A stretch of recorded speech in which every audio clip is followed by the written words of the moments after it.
Tembok besar Cina atau di dalam bahasa Cina disebut Wanli Shangsheng. Sistem benteng seperti ini dibangun di sepanjang perbatasan utara Tiongkok.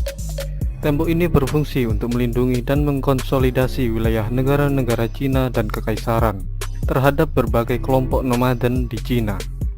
Beberapa tembok sudah dibangun sejak abad ke-7 sebelum Masehi oleh negara-negara Tiongkok kuno. Kemudian pembangunan tembok tambahan dibangun oleh Kaisar Cina pertama yang bernama Qin Shi Huang di sekitar tahun 220 sampai 206 sebelum Masehi.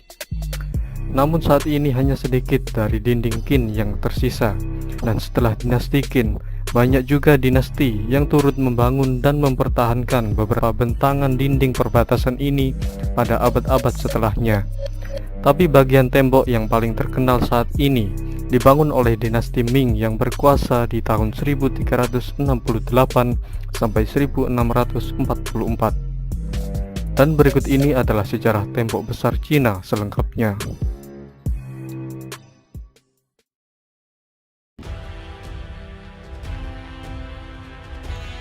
Orang Cina sudah akrab dengan teknik pembangunan dinding pada masa musim semi dan musim gugur antara abad ke-8 dan 5 sebelum Masehi.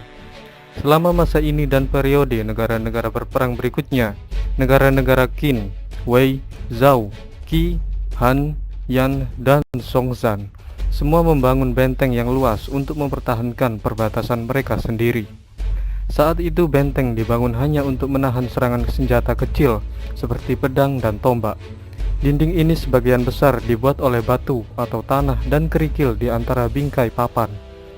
Dari semua tembok, hanya tembok besar Han lah yang terpanjang dari semua tembok, yaitu dari Mamitu dekat Yumenguan ke Liaodong. Selain pertahanan, tujuan lain dari dibangunnya tembok ini adalah untuk mengontrol perbatasan yang memungkinkan pengenaan pajak atas barang yang diangkut di sepanjang jalur sutra, juga untuk mendorong laju perdagangan dan kontrol imigrasi dan emigrasi. Selain itu, kemampuan pertahanan tembok besar ditingkatkan oleh pembangunan menara jaga, barak pasukan, stasiun garnisun, kemampuan pensinyalan melalui asap atau api, dan jalur tembok besar juga berfungsi sebagai koridor transportasi.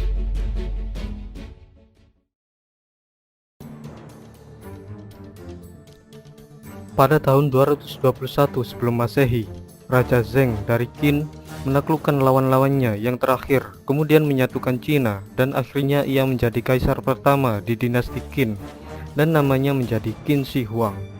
Qin Shi Huang berniat untuk membuat pemerintahan yang terpusat, dan ia berusaha mencegah kebangkitan raja-raja bawahan. Lalu ia memberi perintah untuk menghancurkan bagian-bagian tembok yang membagi kekaisarannya di antara negara-negara bawahannya, untuk mempertahankan kekaisaran dari serangan orang-orang Xiongnu dari utara. Qin Shi Huang memerintahkan pembangunan tembok baru untuk menghubungkan sisa-sisa benteng di sepanjang perbatasan utara kekaisaran. Material utama untuk membangun tembok yang ada di daerah pegunungan adalah batu.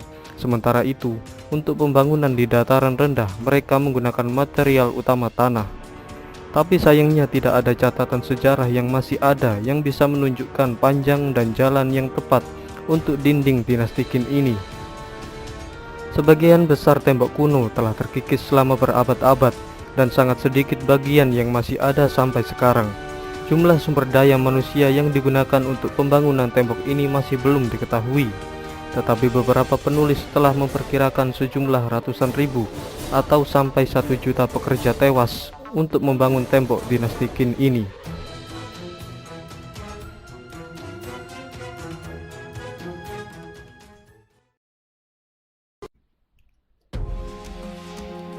Setelah masa dinasti Qin, banyak juga dinasti yang memperbaiki dan membangun tembok untuk membendung serangan musuhnya dari utara perbatasan. Kemudian pada abad ke-14, konsep tembok besar dihidupkan kembali di bawah kekuasaan dinasti Ming. Hal ini terjadi karena dinasti Ming telah gagal untuk menguasai suku-suku Mongolia setelah beberapa pertempuran berturut-turut, dan konflik yang berkepanjangan dengan mereka telah memakan banyak korban di kekaisaran. Untuk mengatasi masalah tersebut, dinasti Ming mengadopsi strategi baru untuk menjaga suku nomaden agar tidak mudah masuk ke wilayahnya dengan membangun tembok di sepanjang perbatasan utara Cina. Berbeda dengan benteng sebelumnya, tembok dinasti Ming lebih kuat dan lebih rumit karena konstruksinya menggunakan batu bata dan batu. Dan di sepanjang benteng tersebut dibangun sekitar 25.000 menara pengawas. Ketika serangan Mongol terus terjadi selama bertahun-tahun, dinasti Ming mengeluarkan banyak sumber daya untuk memperbaiki dan memperkuat tembok. Menjelang akhir dinasti Ming, tembok besar ini berperan dalam mempertahankan kekaisaran terhadap invasi Manchu yang dimulai sekitar tahun 1600. Namun suku Manchu akhirnya dapat menyeberangi tembok besar pada tahun 1644 setelah Beijing jatuh ke tangan pemberontak Li Shicheng. Kemudian Manchus dengan cepat merebut Beijing dan akhirnya mengalahkan dinasti Sun yang didirikan oleh pemberontak. Lalu ia mendirikan pemerintahan dinasti Qing atas seluruh Cina. Di bawah pemerintahan dinasti Qing, perbatasan Cina meluas melewati tembok dan Mongolia dijadikan sebagai bagian dari wilayah kekaisaran, sehingga pembangunan di tembok besar dihentikan.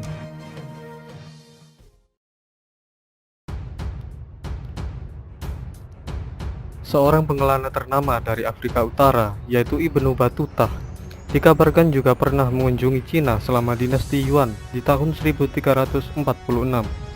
Kemungkinan ia telah mendengar tentang tembok besar Cina sebelum dia tiba di sana, dan ia menulis bahwa tembok itu sepanjang perjalanan 60 hari.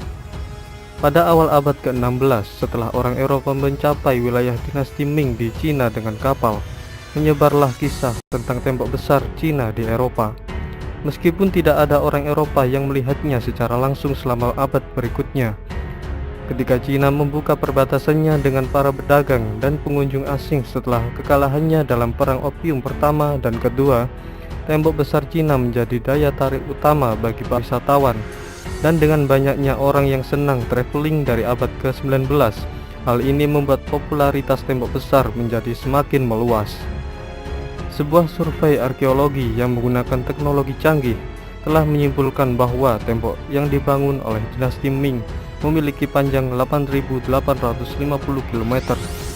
Ukuran ini dihitung dari 6.259 km bagian dari dinding sebenarnya, 359 km parit, dan 2.232 km dari penghalang pertahanan alami seperti bukit dan sungai.